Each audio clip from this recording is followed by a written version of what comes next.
Tenin'aina, fandarana famakiana tenin'Andriamanitra. Arahinao eto amin'ny Aki Radio isan'andro amin'ny 12 ora sasany atoandro. Parole de vie, lecture de la Bible, tous les jours sur Aki Radio à 12h30. Wort des Lebens, jeden Tag eine biblische Lektüre um 12:30 Uhr im Aki Radio. Iarahanao amin'ny rahavavy aina. Tenin'aina, teny mahavelona.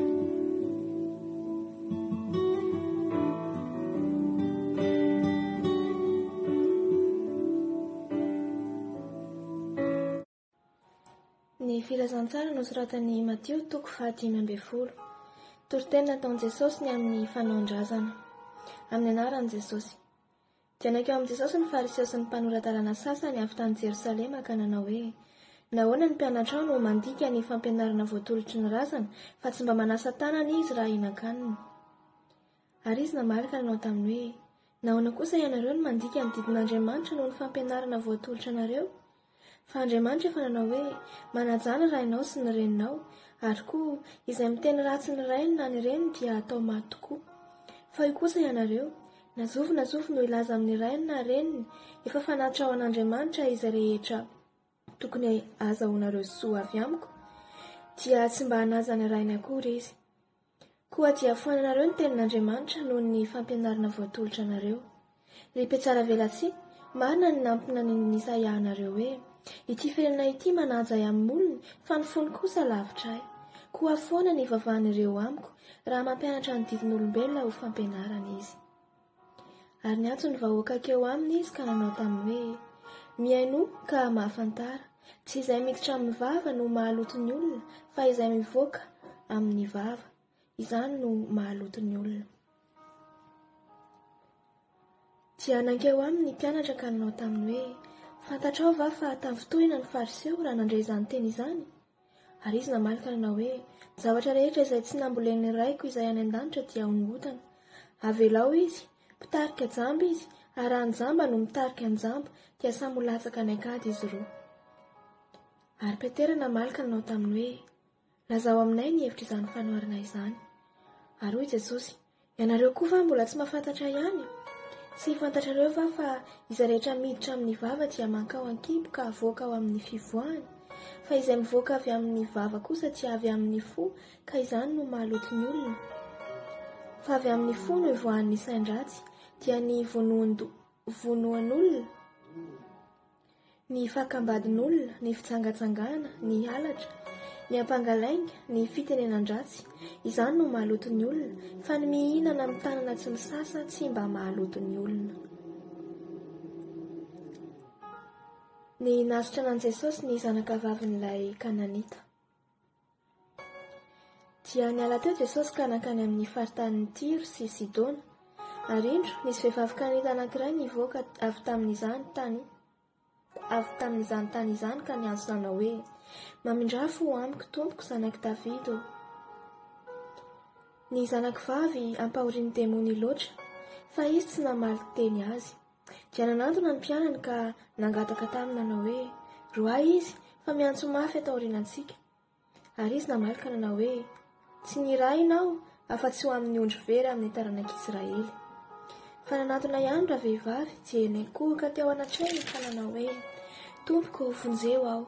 Fa izy namalaka nanao hoe, tsy mety raha maka ny mofonjaza ka manipy azy ho amin'ny ambokely. Fa hoy raha vehivavy, marina izany tompoko, fa na dia ny ambokely aza mba mihinana izay sombitsombo ny latsaka avy amin'ny latabatry ny tompony ihany.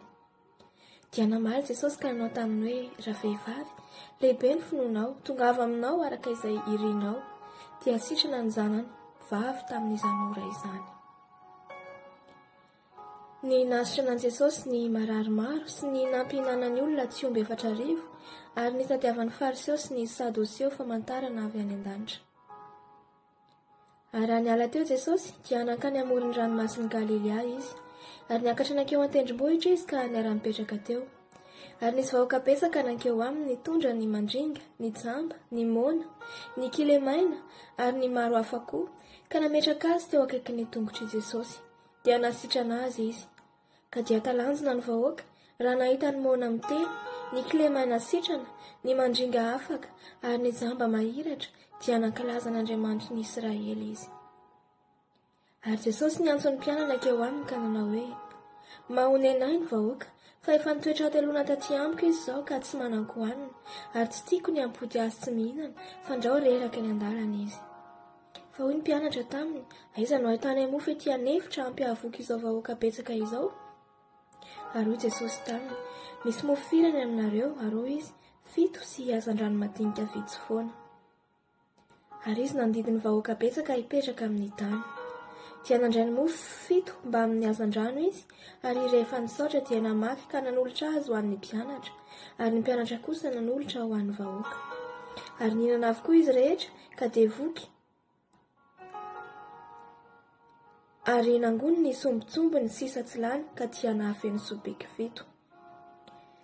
Ary izay nihinana dia 4,000 lahy, afa-tsy ny zaza am-behivavy. Ary noho efa nampody ny vahoaka izy, dia niondrana tsambo kely ka nankany amin'ny sisiny Magada. L'Évangile selon Matthieu chapitre 15. Les pharisiens et la tradition. Au nom de Jésus. Alors, des pharisiens et des scribes vinrent de Jérusalem auprès de Jésus et dirent, pourquoi tes disciples transgressent-ils la tradition des anciens, car ils ne se lavent pas les mains quand ils prennent leur repas? Il leur répondit, et vous, pourquoi transgressez-vous le commandement de Dieu au profit de votre tradition? Car Dieu a dit, honore ton père et ta mère, et celui qui maudira son père ou sa mère sera puni de mort. Mais vous, vous dites, celui qui dira à son père ou à sa mère, ce dont j'aurais pu t'assister est une offrande à Dieu, n'est pas tenu d'honorer son père et sa mère. Vous annulez ainsi la parole de Dieu au profit de votre tradition. Hypocrite, Ésaïe a bien prophétisé sur vous quand il a dit, ce peuple m'honore des lèvres, mais son cœur est éloigné de moi. C'est en vain qu'il m'honore, en enseignant des préceptes qui sont des commandements d'hommes. Ayant appelé à lui la foule, il lui dit, écoutez et comprenez. Ce n'est pas ce qui entre dans la bouche qui souille l'homme, mais ce qui sort de la bouche, c'est ce qui souille l'homme. Alors ses disciples s'approchèrent et lui dirent, sais-tu que les pharisiens ont été scandalisés des paroles qu'ils ont entendues? Il répondit, toute plante que n'a pas planté mon Père céleste sera déracinée. Laissez-les, ce sont des aveugles qui conduisent des aveugles. Si un aveugle conduit un aveugle, ils tomberont tous deux dans une fosse. Pierre, prenant la parole, lui dit, explique-nous cette parabole. Et Jésus dit, vous aussi, êtes-vous encore sans intelligence? Ne comprenez-vous pas que tout ce qui entre dans la bouche va dans le ventre, puis est jeté dans les lieux secrets? Mais ce qui sort de la bouche vient du cœur, et c'est ce qui souille l'homme, car c'est du cœur que viennent les mauvaises pensées, les meurtres, les adultères, les impudicités, les vols, les faux témoignages, les calomnies. Voilà les choses qui souillent l'homme, mais manger sans s'être lavé les mains, cela ne souille point l'homme. Jésus sur le territoire de Tyr et Sidon, la femme cananéenne. Jésus, étant parti de là, se retira dans le territoire de Tyr et de Sidon. Et voici, une femme cananéenne qui venait de ces contrées lui cria, « Aie pitié de moi, Seigneur, fils de David. Ma fille est cruellement tourmentée par le démon. » Il ne lui répondit pas un mot, et ses disciples s'approchèrent et lui dirent avec instance, « Renvoie-la, car elle crie derrière nous. » Il répondit, « Je n'ai été envoyé qu'aux brebis perdues de la maison d'Israël. » Mais elle vint se prosterner devant lui, disant, « Seigneur, secours-moi. » Il répondit, « Il n'est pas bien de prendre le pain des enfants et de le jeter aux petits chiens. » « Oui, Seigneur, dit-elle, mais les petits chiens mangent les miettes qui tombent de la table de leur maître. » Alors Jésus lui dit, « Femme, ta foi est grande, qu'il te soit fait comme tu veux. » Et à l'heure même, sa fille fut guérie. Jésus de retour vers la mer de Galilée, nombreuses guérisons, seconde multiplication des pains. Jésus quitta ces lieux et vint près de la mer de Galilée. Étant monté sur la montagne, il s'y assit. Alors s'approcha de lui une grande foule, ayant avec elle des boiteux, des aveugles, des muets, des estropiés et beaucoup d'autres malades. On les mit à ses pieds et il les guérit. En sorte que la foule était dans l'admiration de voir que les muets parlaient, que les estropiés étaient guéris, que les boiteux marchaient, que les aveugles voyaient, et elle glorifiait le Dieu d'Israël. Jésus, ayant appelé ses disciples, dit, « Je suis ému de compassion pour cette foule, car voilà 3 jours qu'ils sont près de moi, et ils n'ont rien à manger. Je ne veux pas les renvoyer à jeûne, de peur que les forces ne leur manquent en chemin. » Les disciples lui dirent, « Comment nous procurer dans ce lieu désert assez de pain pour rassasier une si grande foule ?» Jésus leur demanda, « Combien avez-vous de pain ?» 7, répondirent-ils, et quelques petits poissons. Alors il fit asseoir la foule par terre, prit les 7 pains et les poissons, et après avoir rendu grâce, il les remplit et les donna à ses disciples, qui les distribuèrent à la foule. Tous mangèrent et furent rassasiés, et l'on emporta 7 corbeilles pleines des morceaux qui restaient. Ceux qui avaient mangé étaient 4000 hommes, sans les femmes et les enfants. Ensuite, il renvoya la foule, monta dans la barque, et se rendit dans la contrée de Magadan. Alléluia.